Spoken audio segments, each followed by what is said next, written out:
بینەرانی ئازیزی بەرنامەی بەکراوەیی ئەم کاتتان باش لە چەند ڕۆژی ڕابردوودا ژمارەی ئەندامانی چاودێریکردنی لیژنەی مادەی 140 لەلایەن پارلەمانی عێراقەوە لە 38 ئەندامەوە کرایە 17 ئەندام و ژمارەی نوێنەرانی کورد بە تەنها هاوپەیمانی کوردستانی لە نێو لیژنەکەدا کرایە 3 ئەندام. ئەمە سەرباری ئەوەی هەر لە چەند ڕۆژی ڕابردوودا قسەکردن لەسەر ئاستەنگەکانی جێبەجێکردنی مادەکە و کاردانەوەکانیش بەرامبەر ئەم لیژنە نوێیی پارلەمانی عێراق بۆ چوونی جیاوازیان لێکەوتەوە. لەم بەرنمەیەدا هەنگاوەکانی جێبەجێنەکردنی مادەکە ڕوون دەکەینەوە و هەوڵ دەدەین هۆکارەکانی پشت جێبەجێنەکردنی ئەم مادەیە دوای تێپەڕینی 5 ساڵ لە وادەی خۆیدا باس بکەین.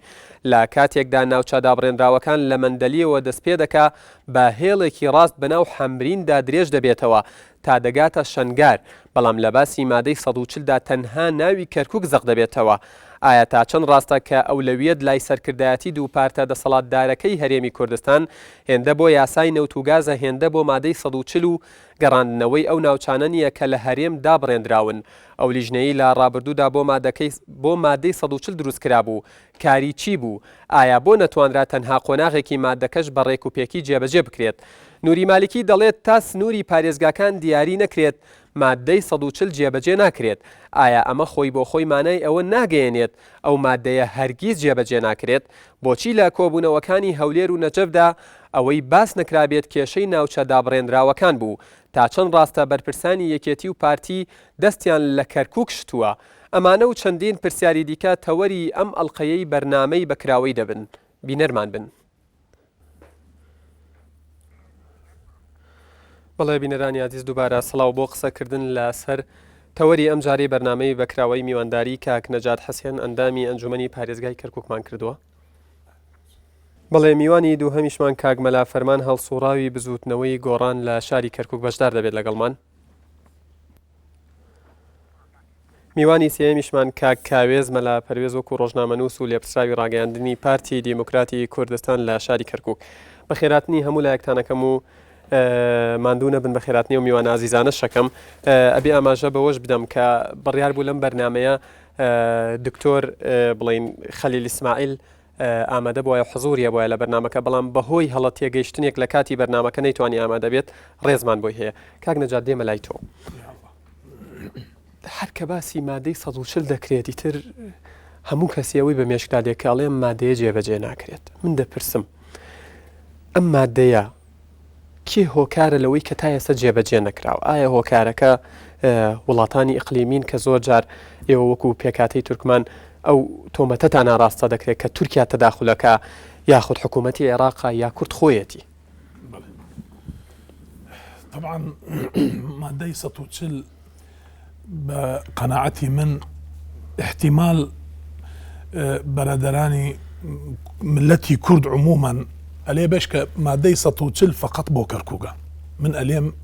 ئەم مادەیە بۆ کەرکووک نییە فقط. بەڵێ زۆر جار هەروە دەوترێت کە باسی مادەی 140 دەکرێت خەڵک یەکسەر کەرکووکی بە مێشکداتێت.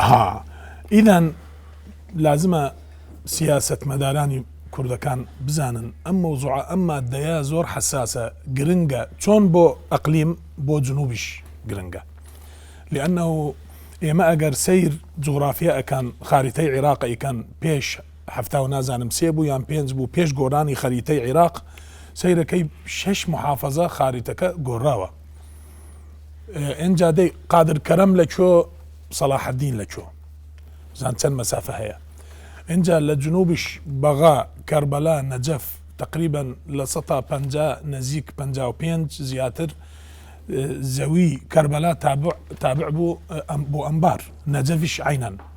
هەندێکی لە دیالە و لە بەغا لە سەلاحەدین لە کەرکووک. ئەمە مۆزوع چییە؟ ئێستا وەزعی سیاسی ئەم 9 ساڵە تقریبا حاضر نەبوو، مهەیە نەبوو کە تەرحی ئەم مەسائلە ببێ بۆ ئەو پارێزگاکانیش. سیاسەتمەدارانی کوردەکان کە ئیمکانیاتیان هەبوو کە تەرحی مەسەلەی کەرکووک بکەن دائما تکرارە بێ، دائما زەغت ئەبێ لەسەر حکوومەی مەرکەز لازمە ئەم مادەیە تەطبیق ببێت. بە نەزەری من سیاسەتمەدارانی تەمسیلی وەسەطی جنوب ئەیکەن ئەمانەیش یەک نەزڕیان هەیە، ئەلێن ئەگەر کەرکووک تەواو مصادقە بوو با مثلا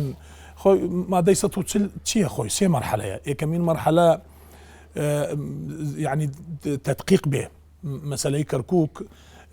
چێ خەڵک کەرکووگە کێ نییە تطبيع الأوضاع أما يك دواي تطبيع الأوضاع إحصاء دواي إحصاء تصويت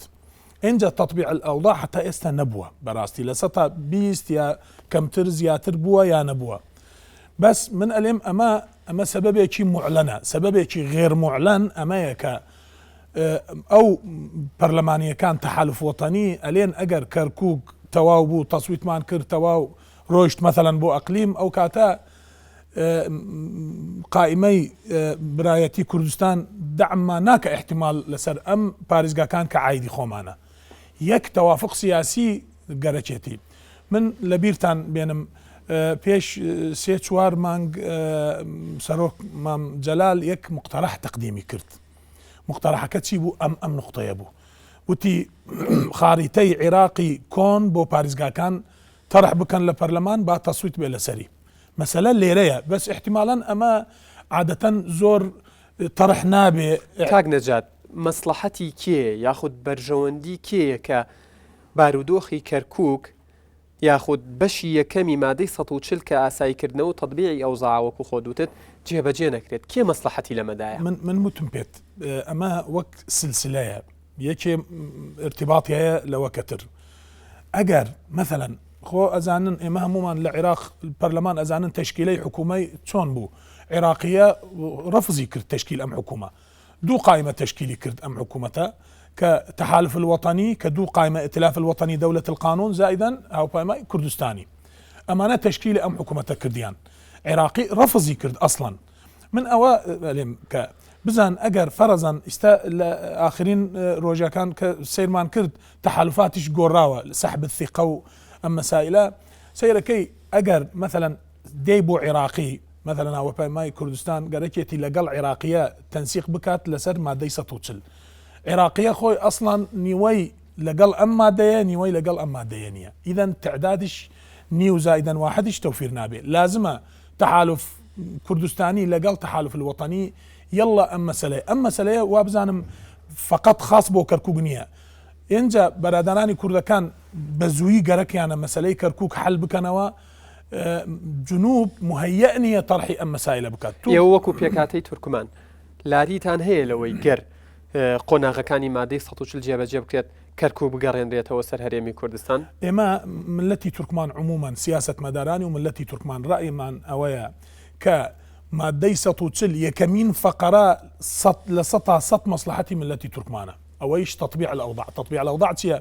هەر حق ئەگەڕێتەوە بەدەست صاحبی خۆی بەڵێ ئێمەیش تورکمان و کورد صاحب حقن لە چی بەنسبەت سەرژمێری کردن ئیحسا و استفتاءەکە بڵێن بالضبط ئەمە نقطەی حساسیەتە من دەڵێم دائما وتمە ئەمەیش تکرارێکم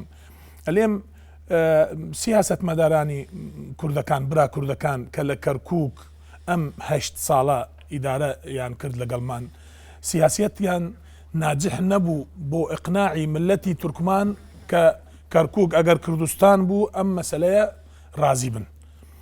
تعامليان لقل مصالحي ملتي تركمان عموما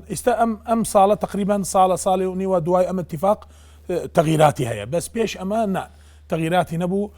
بو أواي يك حساسية خلقي كرد برامبر ملتي تركمان كألي ما بتشي حالك جير دصلاتي صدام درتون انجا استا دصلات دەسەڵاتی سەدام لە برا کوردەکان دێ حکم بکان لەسەرمان ئەمە یەک احتکاک بوو من دەڵێم ئەوە ساڵ و نیوە ئەمە تەنها تەسەورێک بوو لە واقعیش بوو سپاس دەکەم کاک نەجات دێمە وڵات دێمە لای تۆ کاکاوێز قسەی خیریت بۆ کەم بە پرسیار ئەڵێت ئەمە تەنها تەسەورێک نەبوو کە تورکمانەکان پێکهاتەی تورکمان لە کەرکووک کە ترسابێتن لەوەی کە ئەوەی بەعز بەرامبەری کردن چکە ئەوانیش نەتەوەیەکی زوڵم لێکراو بوون لە ئەرزی واقعا کورد بەرامبەری کردوون کەواتە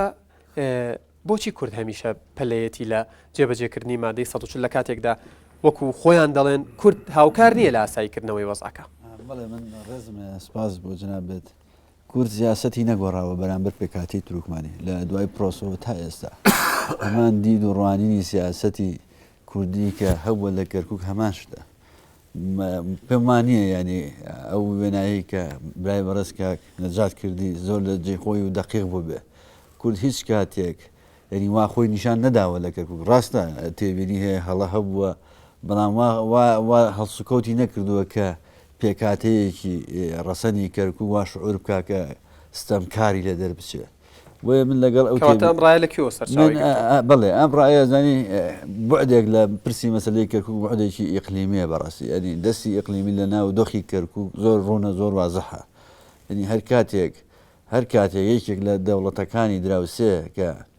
لەگەڵ قیادەی سیاسی کوردیە گەیشت بێت نەڕێکەوتن لە کەرکووک ڕەنگی داوتەوە کاریگەریشی هەبووە بۆیە ینی ئەمە ئەم پرسە ئێسا کە گەیشتونێتە نەتیجە هەردوو لایش ینی ئەمە بەشێکە لە مەسەلەکە بەشێکی تری هەردوو لا کە دەبینین بەڕاستی خاوەن یەک پرسن لە کەرکووک تورکمان و کورد خاوەن یەک قەزیێن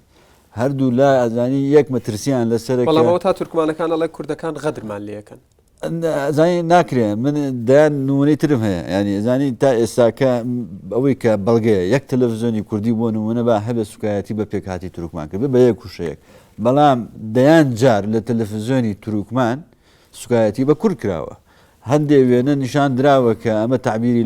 لە کارەساتی 59 کردووە کە کورد چەنێ ئەمە بەشێک بووە لە ئەجندەی لایەنێکی سیاسی تورکمانی کە ویستوێتی ئەو وێنایە بۆ کورد دروست بۆ تورکمان دروست بکە کە کورد بەم شکڵەن کورد چەتەن کورد ئەمە کاوێز تۆ پێت وایە تورکمانەکانی کەرکووک بەرپرسەکان بڵین وەکو لە قسەکانیشتا دەرکەوت تەمسیلی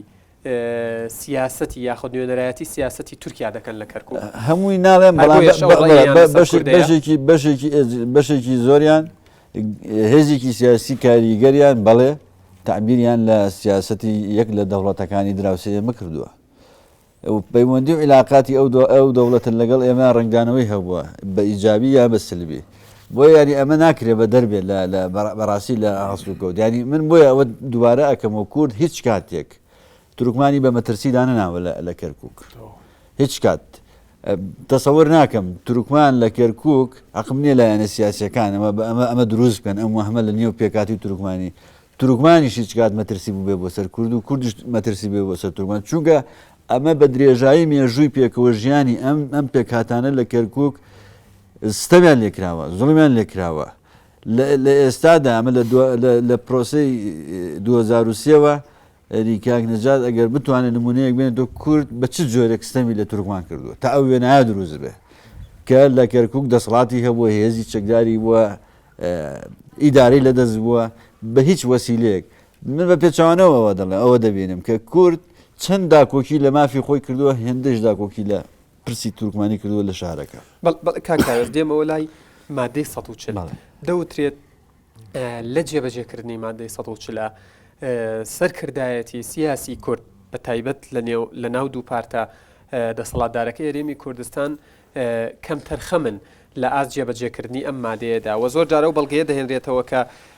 بڵین سەرۆکی هەرێمی کوردستان کە سەرۆکی پارتی دیموکراتی کوردستانیشە هاوپەیمانی لەگەڵ کۆمەڵە خەڵکێک دەکات بۆ نمونە لە ئەیاد عەلاوی عێراقیە و کێ کە لە بنەڕەتدا یا موقتەدا سەدر دژی جێبەجێکردنی مادەی 140 بەڵێ من بۆ خۆم سرنجێکی تایبەتیم هەیە مەسلەی پرسی کەرکووک بەڕاستی پرسی پارتی و یەکێتی نییە بەتەنها ئەمە پرسێکی نیشتیمانیە پرسێکی نەتەوەیە کە پرسی تەواوی خەڵکی کوردستانە پرسی تەواوی هێزولایەنە سیاسەکانی خەڵکی کوردستانە بۆیە ڕاستە لەوانەیە تێبینی هەبێ ئێمەش هەستمان پێکردووە کەم و کورتی هەوە لە ئەداکردن یعنی بۆ نمونە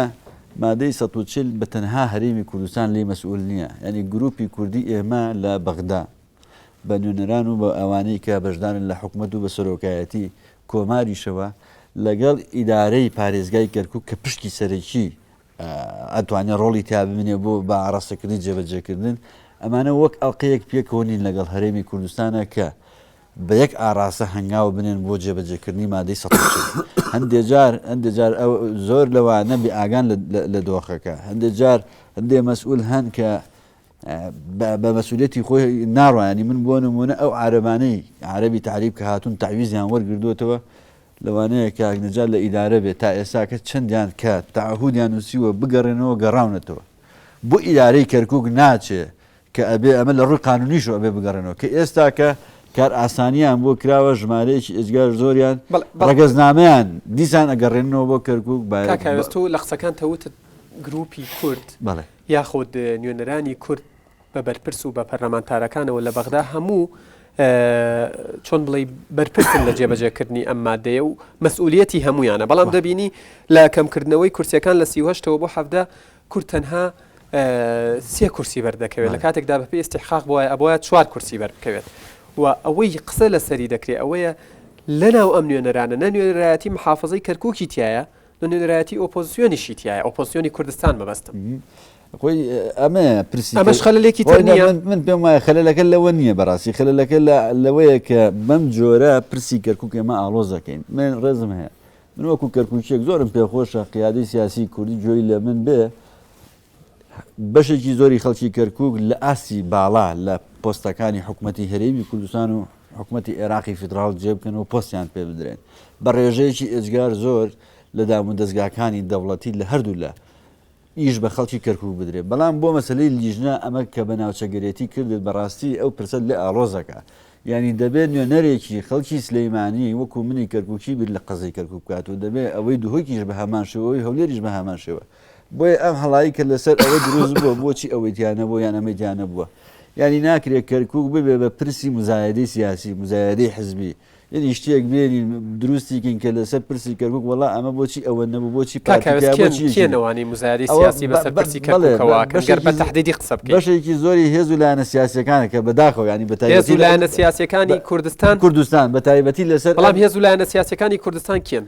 ئەوانی لە بەختان من حەز ناکەم من ئەمەوێ ئەو دیدە نەتەوەی ڕۆشنە ینی خاڵ بخەینە سەر پیتەکان بۆی ڕاشکاو بەبیر ئاخنا ئەوە دیارە جناب ڕۆژنامەنووسی و پرزانیاری دەزانی کە ئەمە ئەم هەڵایی لەسەر ئەو لیژنەیە دروست بوو کە ئەمە ڕەئی تایبەتی منە ئەو لیژنەیە نە لە ڕابردوو بەردەچی خستووەتە سەر بەردێ بۆ پرسی مادەی 140 نە لە ئاین دەژدیکە بەڕاستی ئەزانی ئێمە لیژنەی قانونی پەرلەمان بۆ ئێمە گرنگە بۆی بە قانونی خراپ بەسەر پرسی کەرکووک نەچەسبێ دێمە لای تۆ کاک مەلا فەرمان لە قسەکانی کاکەزەوا دەردەکەوت لە هەرچەنە و باڕوونی ئاماژەی پێنەدا بەڵام ئەوەی مزایدە دەکا بەسەر پرسی کەرکووکەوە زیاتر لایەنەکانی ئۆپۆزیسیۆن و بە تەحدید کراوی ئەوەی لە بەخا ئۆپۆزیسیۆنە بزوتنەوەی گۆڕانە و دەڵێت کە یەکێتی و پارتی قسووریان نەبووە لە گرنگیدان بەم مادەیە بەڵامی تر واکەوتوتەوە ڕای تۆ وەکو هەڵسوڕاوێکی بزوتنەوەی گۆڕان من بەر لەوە حەز دەکەم لەسەر بوو مەسەلەی پەیوەندی کورد لەگەڵ تورکمان لەگەڵ برانی تورکمان لە کەرکووکە دووشت زیاکەینەوە یەکیانەوەی شەقامی کەرکووک شارعی کەرکووک بە کورد و تورکمانەوە دوو شەقامی حزبی ئەم دوشتە جیاکەینەوە ئێمە لەگەڵ تورکمان کورد لەگەڵ تورکمان لە دوو نقطەی زۆر گرنگا مشتەرەکن یەکیان ئەوەیە کە معاناتی مشتەرەکمان هەبوو لە سەردەمی سەدام حوسێنەوە غەدرمان لێکراوە زەویەکانی ئێمە و ئەوان ئینکراوە من نمونە لەوە دێنبەوە لە بڕێرەکانی لیژنەی مادەی 140 لە بڕیاری ژمارە 6 لە 1 دەی 2007 باز داواکە کە ئەو غەدرەی کە لەسەر گەڕەشی خەڵکی تسعین و خەڵکی حەمزەلی هەیە لا ببرێ بەڵام مەجلیسی وزاری عێراقی لەسەر ئەمەی موافقەت نەکردووە ئەبوایە نوێنەرەکانی کورد لەسەر ئەمانیش بێنە جواب بەڵێ ئەمە یەک دوو نقطەیەکی مشتەرەکی زۆر گرنگمان هەیە ئەو هیلالی کە تۆ باسە کرد ئەو هێڵەی کە لە خانەقین و مەندەلیەوە دێتە ئەوە بە درێژای ئەوە تورکمانیشی لێیە و کوردیشی لێیە کەواتە بەعدی قەوڵ ئەو لە قسەکانی شێوتی گەر بەشی یەکەم یاخود بڕگەی یەکەمی مادەکە کە ئاساییکردنەوەیە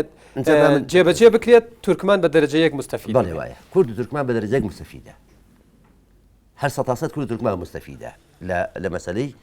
بەرگەی یەکەمە کەواتە تۆ هاوڕانی تۆ پێ دوایێت کورد و تورکمانیش پێکەوە مستەفیدە بە تەنها تورکمان نییە بەڵێ هەردوو لای مستەفیدە بەڵێ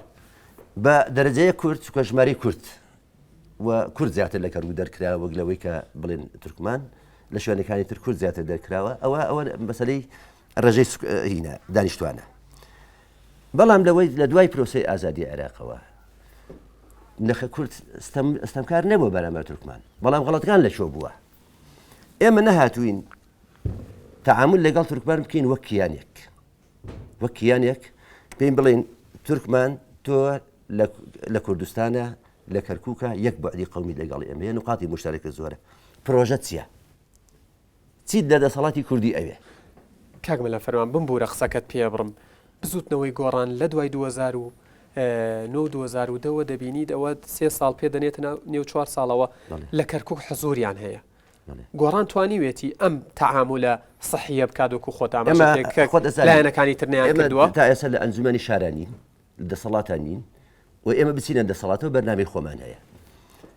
من ڕای خۆمانە بچینە دەسەڵاتەوە بەڵێ بەرنامەمان هەیە بێگومان بەنیازی بچینە دەسەڵاتەوە دەسەڵات بێمان هەبێت ئێمە تەعامل لەگەڵ برای تورکمانەکەین پرۆژە چییە مەسەن پێمان وایە تورکمان لە کەرکووک بۆی هەبێت لە قەراری مرکزی کوردیا مشارەکە بکە لە هەولێرە مشارەکە بکە لە وەزاراتی باشی هەبێ و بێت لە شاری سلێمانی و هەولێر و شوێنەکانی ترە ئیسtisمارات بکەن ئەبێت تەعاملێکی وا هین بێ لەسەر ئەساسی پرۆژە نەک لەسەر ئەساسی ئەوەی کە تۆ بیکەی بە حیزبی کوردی و بیکەی بە ئەندامی ئەو حیزب و کۆمیتە و لق و ئەمانەی بۆ بکەیتەوە یعنی ئەبێ بەرنمەیەکە هەبێ لەسەر ئەساسی ئەو بەرنامێ بێی لەگەڵ تورکمان و لەگەڵ عەرەبی شار لەسەر ئەساسی بێی تۆ نزیک بیتەوە کاگمەلا پارلەمانتارێکی بزوتنەوەی گۆڕان لە بەغدا دەڵێت نەبوونی نوێنەرایەتی پارێزگای کەرکووک و ئۆپۆزیسیۆن پێچەوانەی دەستورە کاکاوێز وتی ئەمە مزایدەکردنە بەسەر قەزیە و پرسی کەرکووکەوە ئەمەڵەتی بەوە دەستوریە ئەمە کارێکی دەستوریە کە کراوەکە ئۆپۆزیسیۆن و محافزەی کەرکووکتیایە بەشدار نییە من حەزەکەم زۆر بە ڕێشکاوی ئەو مۆزوع جارێ مەسەلەی دروستبوونی ئەو ئەنجومەنە کە دروستە بێ ئەو لیژنەیەشی ڕقابی پەرلەمانیە بۆ مراقبەی مادەی 140 لیژنەی مادەی 140 کارەکانی بکە جارێکم ئەم لیژنەیە ئایا بەس مراقبەی لیژنەی مادەی 140 دەکات یاخۆ مراقبەی جێبەجێکردنی ناوڕۆکی مادەکان دەکات ئەمە یەک دوو جارێکم مادام زیاتر تایبەتە بە کەرکووک یعنی کەڵین کەرکووک یعنی هەموو ناوچەدا براوەکان بەڵێ باشتر وابوو لە خەڵکی نوێنەرانی کەرکووک باە لە پەرلەمانی عێراق چونکە ئەوان بەگراوند و مشکلەکان باشتر ئەزانن تەعاملەکان باشتر ئەکەن جگە لەوەش مەوزوعەکە لەکوێیە لەوەیە بۆچی تا ئێستا ڕابردوو سیرکە فەرموو هەموو سەیری گەبوارم بی سەیری هەموو تەسریحەکانی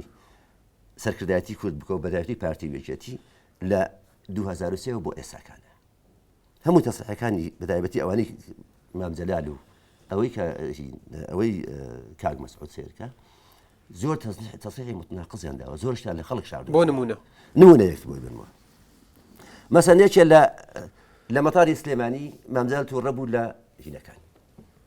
لە ڕۆژنامەنووسەکان تاوابووتی ئێوە بۆ شت گەوراکەنەوە مادەی 140 تەواو بوو ڕئیسی وزارە وعدی پێمانداوە تاوا ساڵ لەسەر جێبەجێ کرێت ساڵی چەند بوو لە 23/8/2004 شتێکی وای وتووە لە 2/2/2008 مامجاد چی ئەڵێت جارێکی تر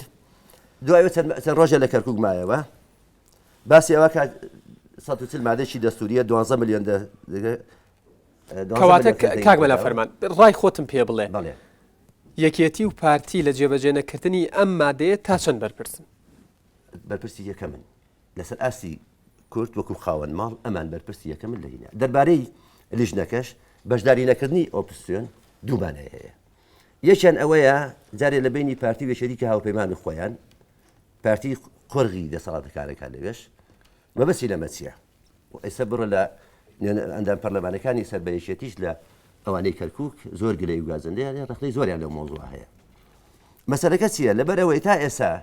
ئەیانێ بەڕاستی چۆن بە شارەوەی ماوەتەوە چۆن بە شاراوی لە کەرکووک لە بەغایە ئیشە لەسەر کردو بۆ کەرکووک ئەوە بە شاراوی بێتەوە چکە ئێمە پێمان وایە بوونی معارەزە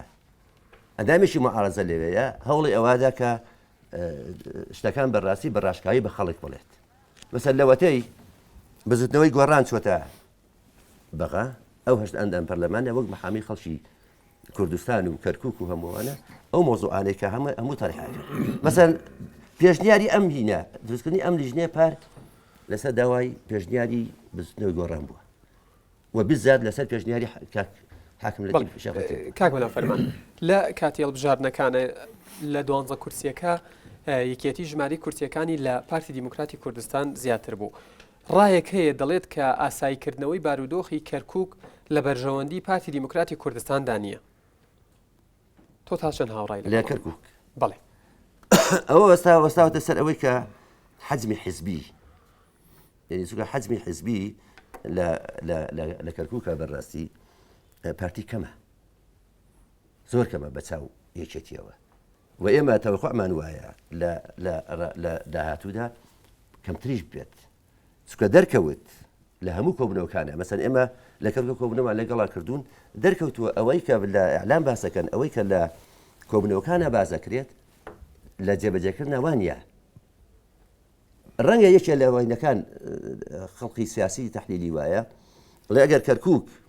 بێتەوە سەر هەرێمی کوردستان، حەزمی پارتی ئەو کاتە کەمترێ بێت بۆ هەموو کوردستان، چونکە کەرکووک و ناوسەدابراوەکان بە حکمی ئەوەی لەم ڕۆژگارەیە کەواتە بە کورتی پێشەوەی بچمە ناو